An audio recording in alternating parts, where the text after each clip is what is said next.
church is faithful and love. Sabi nga po doon is, basta sa 1 Corinthians 13, verse 13. Because in the end talaga, that remain faithful and love. But the greatest of this is love. Napakaganda rin po ang ambition to reach the lost with the message of the gospel. Naka-align po talaga ang church na ito sa kalooban po ng Panginoon. And yung to establish communities, because kailangan po natin yan.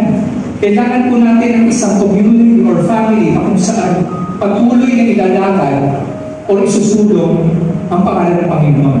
One of you has 100 sheep and this is one of them. Doesn't he leave the 99 in the open country and go after the lost sheep until he finds it? Isip siguro ito mga Pharisee, ha? May 99 na wala lang yung isa. Iiwanan mo yung 99 para sa isa. Hello? Sino may matinong pag-iisip na gagawa ng gano'n? Kasi isipin mo, manghinayan ka sa isa, may 99 pa ako. Why would I waste my time looking for that one sheep kung meron akong 99 pa? 99. Is it worth it? Maybe sa karaniwang tao hindi. But with God, it is worth it. Just one. Alam niyo po ba yung pinagdaanan nung shepherd na to sa pagkahanap doon sa nag-iisan yun? Bibigyan ko po kayo ng sample. Sorry po, medyo ano po ako ngayon. Illustrative po ako ngayon. Nakita ko na ang nawawala akong pumpa. And you know what? Ano sinabi? Hindi nyo lang pinagbalita. Ang sabi ko, nag-party. Come on, let's party. But you know what? There is more rejoicing in heaven when one soul, just one soul repented. Just one. You will find it. Hindi sa makikita nyo, whatever it takes, whatever the distractions, whatever the circumstances, I will go and find that one lost sheep because I believe and I know that I will find it. Yan ang heart ng shepherd. Man, each lost person still bears the image and likeness of God.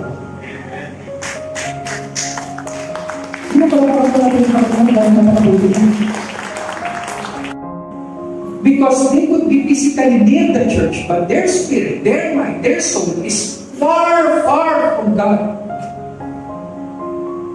Ganun ang sitwasyon ng maraming tao, mga kapatid. That he will be in deep need. May pangangailangan siya.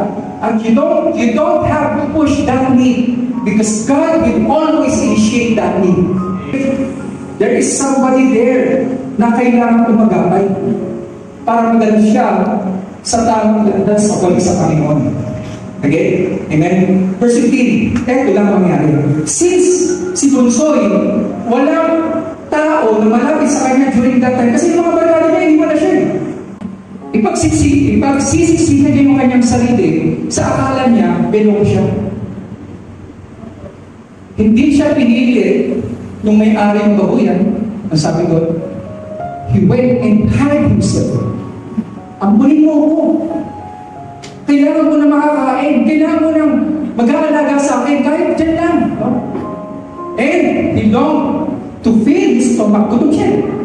With the pods. Yung mga kanin baboy. Nakita niyo mga kanin baboy? Di ba? Mga tira-tira. May tura. Di ba? Iyo. Yun ang kakainin niya. Natatawa tayo, pero how many of us here, o may mga kakilala ka, nasa maling relationship? Binababoy sila ng kanilang mga karelasyon. Binababoy sila ng kanilang mga kamag-anak. Pero hindi sila makaalis doon. Bakit? Nasusustentuhan sila, mapukuha yung kanilang mga pangangailangan. Pinupwersa natin yung ating mga sarili sa marketplace na kung saan inaabuso yung ating physical na mga katawan. Walang overtime, mabayaran ka. Ay, magtatrabaho ka na walang overtime. Papasukin ka kahit may baha. Di ba? Walang konsiderasyon. Bakit? Sa worldly system, what is beneficial to them only matters. They won't ever think or care about your benefits or whatever yung buhay mo. Yan ang ginagawa ng mundo, mga kapatid. Kaya pag tayo hindi maaga sa pag-abot sa mga tao na nangangailangan, aalipinin sila ng mundo, babaguhin sila ng mundo. Totoong kaibigan, and you as Christian should be there, standing up on his side so that dumating yung tayo na mga kailangan. ikaw ang magdadala sa Kanya. Papunta, pabalik sa Panginoong Jesucristo. But Jesus, even though hindi pa tayo humihingi ng kapatawaran sa ating mga kasalanan, He forgave our sins. Dapat ang nakikita sa atin ang ating Panginoong Jesucristo. Again, it's not for our glory, it's not for our honor. Jesus came as a servant. Sabi nito, not a servant. Ang dami ng kasalanan natin. Hindi ko na po kailangan isa-isahin. Pero pag tinignan po sa spiritual realm, ito po talaga tayo. At alam niyo po ang ating Panginoon Jesucristo? Ito po siya. Summarize lang po yung 2 Corinthians kanina na binasa po natin sa 16:21. Ang ginawa po ni Jesus Christ, kahit hindi pa humihingi ng kapatawaran sa kanyang mga kasalanan, ginawa niya. Pero wala siyang kalakalan dito. Wala siyang ginawang kasalanan, kinuha niya lang ito. Bakit? Gusto pa niya maibalik sa Ama. Kaya ibibigay niya yung righteousness para sa iyo. Ito ang pagkakasal niya, mga kapatid. Dapat nasasakan natin sa ating mga ito na tayo ay may righteousness with God because of what He did at the cross of the Calvary. Each time that we will reach souls and make disciples, each time na babalik tayo, hindi po madali, sabi ko nga kanina, imposible na maging disciple. Pero pag tinignan po natin yung ginawa, biyaya, kabutihan, pagmamahal ng Panginoon sa atin, lahat ng gagawin natin, kulang para tumbasan yung ginawa niya para sa atin. Bago po namin makilala si Jesus bilang mag-asawa, kami ay nagsasama na umaasa sa sarili namin karunungan. Pasan-pasan namin yung sarili namin mga bigat, at madalas hindi sapat yung love lang namin sa isa. Nakapalog sa amin yung kahinaan, nandun yung pride. Akala ko dati, kapag nakilala namin si Jesus, ay magiging okay na ang lahat. Pero hindi pala. Kasi nga, normal lang bilang naging follower ni Jesus, akala natin na walang lahat ng mga challenges. Pero nagkamali kami. Dumating yung mga challenges sa buhay namin na biglaan yung aming business na internet cafe, nagsara yung online business na pinagkakabuhayan ng namin, nagsara din yun.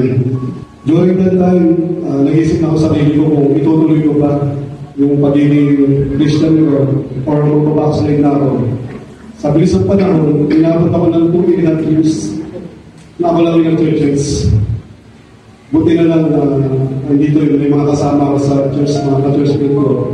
At sa kasi Lord, magaling, meron siyang tao na gagamitin na para abutin nila. Akin tulong talaga yung ginawa ng family ng Ice Family. Sa tulong mo nila, sa mga ka-churchmate ko, ka-churchmate namin, nagising na lang ako na kasama ko na yung family ko sa loob ng 2 years na babalik na ulit sila na mag-churches. Natagpuan namin si Jesus nung may nag-invite sa amin na dumanas sa isang Christian church sa unang pagkakataon. Yun, pagpasok namin sa church, doon, diba, normal, andun agad yung i-welcome ka. Andun yung, naramdaman namin agad yung presensya. Feeling ko na hindi ka iba. Parang ang tagal ka na hinihintay. Tapos bumagay ka, parang gano'n. So yan, yung pagtanggap ng mga tao na doon, yung tumagos talaga sa aming puso nung first time na magkasama kami nagpunta ng church. Na parang unang beses na parang namin narinig na may Diyos na totoong nagmamahal at nagpapatawad at may magandang plano para sa amin. Patuloy pa rin kami nananalangin para sa mga kaibigan namin, kapamilya namin, sa lahat ng mga tao na hindi pa nakilala kay Jesus. Naiwala kami sa panalangin, may kapangyarihan ng Diyos na kumilos sa puso ng bawat isa. All glory belongs to God.